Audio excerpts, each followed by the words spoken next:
This is a story over at G Captain. This congressional report details new delays and cost overruns for the Coast Guard icebreaker.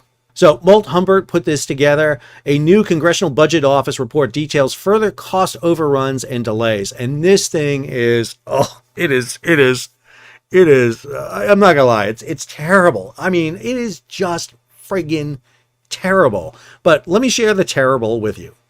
So first off, according to a CBO report, as of July 2024, the vessel's design remains at only 59% complete, even less than the 67% the GAO reported in May. Somehow we went backwards. So somehow we have lost 8% of the design of the ship. Then the next part is probably the most disturbing. The new report says cost overruns for the procurement of the 3 polar security cutters is at $5.1 billion. That is 60% over the estimate that they had. The increase comes in part due to late-stage design changes, increasing the vessel size by 40% from 13,000 to 18,000 tons. The lifetime costs for operation and mission support will total $12.4 billion over the course of the program. The service says it may need up to 5 heavy icebreakers.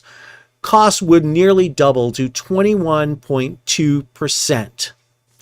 I mean, I don't even know how to register that amount of money for an icebreaker. The Coast Guard is looking to buy a commercial one. The commercial one, when it was built, cost $200 million. And they're talking about $5.1 billion to build it. And I know everyone's going to go screaming, it's because of the U.S. You can't build ships in the U.S., all this stuff. Let me be clear. This has to do with management. It has to do with many things. We built a medium icebreaker, the Healy, in the early, late 1990s, early 2000s. We built Polar Sea and Polar Star 50-something years ago. So we don't build that many icebreakers.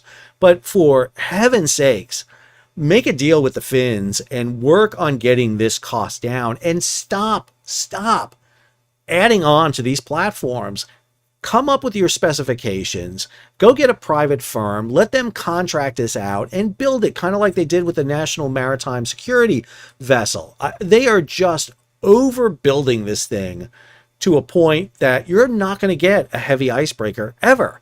And Healy just came back with a fire. Polar Sea and Polar Star, one of them only works, and we're probably not going to see the second one ever come out again. This is not good. And so we need to get the icebreaker program under control. Awarding it to VT Halter, who then gets bought by Bollinger, who have never built an icebreaker like this, is a problem. The last one that built an icebreaker was Avondale, and Avondale went away. So that is a horrific story.